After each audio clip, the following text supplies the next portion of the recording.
hali iliyokuwa duniani ya makafir, wakiona kwamba wao ndio wako katika hali nzuri zaidi na wapo katika mafanikio makubwa zaidi, kiasi kwamba Allah amewazungumzia ndani ya Qur'an, bali alladhina kafaru fi izzatin wa shiqaq, bali wale ambao wamekufuru hapa duniani wapo katika kibri na majivuno makubwa kabisa, hasa wakiona kwamba wamefunguliwa dunia, wanamiliki mambo wanayoyamiliki fi izzatin wa shiqaq, basi wanakuwa katika kibri na majivuno ya hali ya juu. Waumini na sisi kwa ushawishi wa sheitani kuwaona kweli hawa watu wapo katika mafanikio na mambo yao ni mazuri kabisa, tukiangalia hanasa walizokuwa nazo, walivyokunjuliwa dunia, wana mambo mazuri mazuri, wanaomiliki magari wanaomiliki majumba mazuri, naam.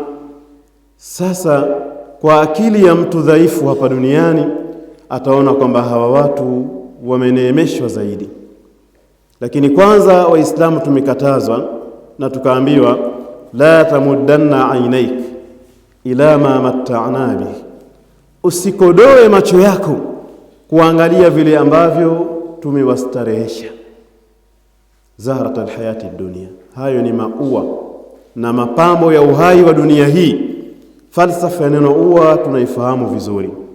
Unaweza kulikuta asubuhi limechanua zuri, linapendeza, ama ikifika jioni limenywea tayari, hulitamani, taki hata kuliona. Hii ndiyo hali ambayo kwamba Allah ameifananisha ya hizo neema zote ambazo unaona wanatamatta, za kumkuta mtu hana dini kabisa, lakini tayari amekunjuliwa dunia kweli kweli. Haya sio mafanikio, bali ni mtihani mkubwa sana.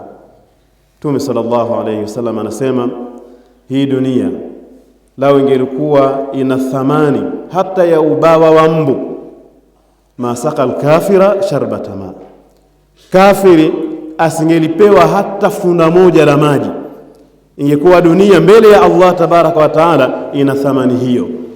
Mbu tunamfahamu, wewe hakuna mtu atakuletea mbu alafu uone ni kitu cha maana, labda ufurahie eti umeletewa mbu. Sasa sio mbu mwenyewe, lile bawa moja tu la mbu.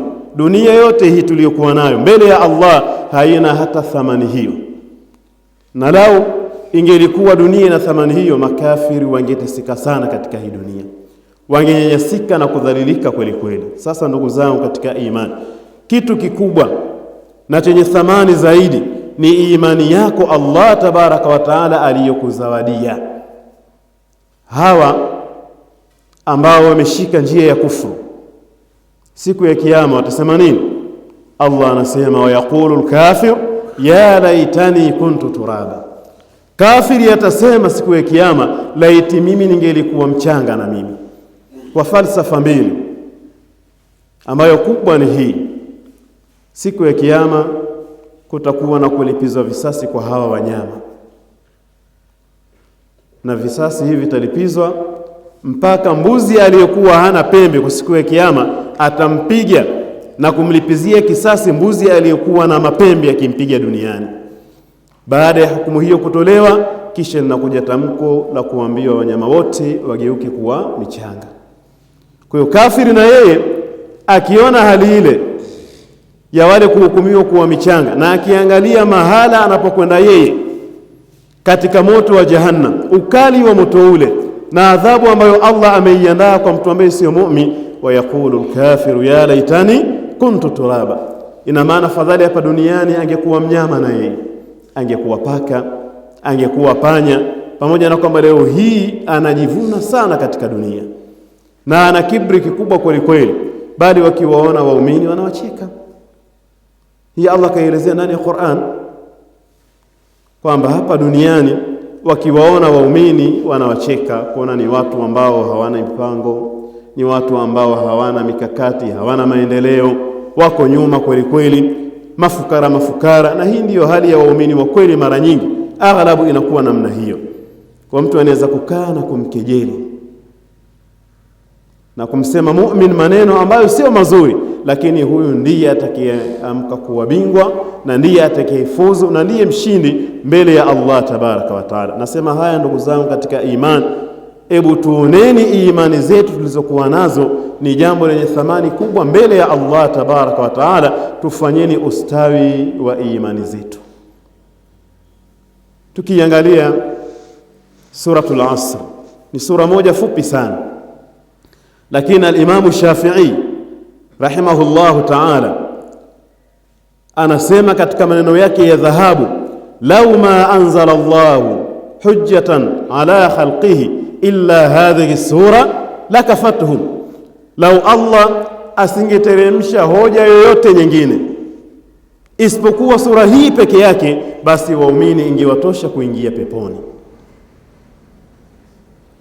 Allah anasema wal asr innal insana lafi khusr illa alladhina amanu wa amilu salihat watawasaw bilhaqqi watawasaw bisabri. Haya ndiyo mambo ya kuishi nayo katika hii dunia, na hii ndiyo mikakati ya kila mu'min aishi ndani ya mazingira haya. Na hapa kwa wakati wa al-asri, baadhi ya maulama ndani ya aya hii wamesema maneno ambayo ni mazito sana. Katika hii aya ya kwanza, Allah ameapa kwa wakati wa al-asri huu ambao kama ni siku inaonekana inaishia, iko ukingoni kabisa, siku inamalizika, na ndiyo ni jioni, jua likiwa limekuchwa tayari ni siku inamalizika. Hii ni falsafa ya dunia. Kaapa kwa wakati huu kwamba dunia nayo inaishia, iko mwisho, iko ncha kabisa. Kilichoapiwa nini? Innal insana lafi khusri, hakika mwanadamu yupo katika hasara. Hii ni jinsul insani fil khusran, jinsi ya mwanadamu yoyote ajitambue yumo ndani ya hasara, tayari amepata hasara kabisa. Sasa solution yake sijui ni kuomba wewe usiwe binadamu, uwe mnyama, uwe mdudu, uwe nani, ili usiwe ndani ya hasara. Lakini Allah tabaraka wa taala raufun biibadi, ni mpole sana kwa waja wake, akafanya istithna kutoa wale ambao hawatokuwa ndani ya hasara. Sio wote, illa alladhina amanu wa amilus salihat, isipokuwa wale ambao wameamini na wakafanya matendo mazuri, dhiddul kufri, kinyume cha ukafi. Na maana kafiri aweze kuingia ndani ya mafanikio haya. Kafiri yoyote aweze kupata ribhi ya faida hii ambayo Allah anaizungumza, ni mpaka atamke shahada aingie katika iman, aache kufru aingie katika iman, aache shirki aingie ndani ya tauhid, aache unafiki, awe ni mkweli katika dini yake. Illa alladhina amanu wa amilu salihat, isipokuwa wale ambao kwamba wameamini na kufanya matendo mazuri. Ndio tukasema kwamba imani uliyokuwa nayo ni jambo lenye thamani zaidi. Tufanyeni matendo mema kustawisha na kukuza imani zetu mbele ya Allah tabaraka wa taala. Na kisha baada ya imani hiyo usibaki wewe kama wewe, watawasaw bilhaq, uwe ni mtu wa da'wa. Jitahidi sana kuwaita watu katika hiyo imani, kuwalea watu malezi ya kiimani. Yani wewe uwe ni mdau mkubwa sana. Ukitetereka tu kiingia ndani ya kufuru, huna bahati, na ni hasara kubwa mbele ya Allah tabaraka wa taala ambayo itakukuta. Kwa hiyo watu wahusiane kukutana na haki, kushikamana na haki, watawasaw bisabri, na wakahusiana kuwa na subra ndani ya dini. Mitihani ni mingi, misukosuko ni mingi sana. Wako wengi mambo madogo tu yamewatoa katika dairatul iman, wanaingia ndani ya ukafiri, wanaingia ndani ya ushirikina, wanapoteza mengi ambao kwamba walikuwa wameyafanya. Da'wa ndugu zangu katika imani, ikiwa ndiyo tabia yako na umejikita katika misingi hiyo, ni sababu kubwa kabisa ya kukufanya wewe ulinde imani yako. Kwanza ukiwa na tabia ya kuwafanyia watu da'wa, mara nyingi kama yeye alikuwa ana fikra ya kukuchota na uwe ni mateka wake katika msimamo wake wa kufuru ama wa shirki, anafeli, bali anakwama kabisa, kuona kwamba yule mtu haingiliki.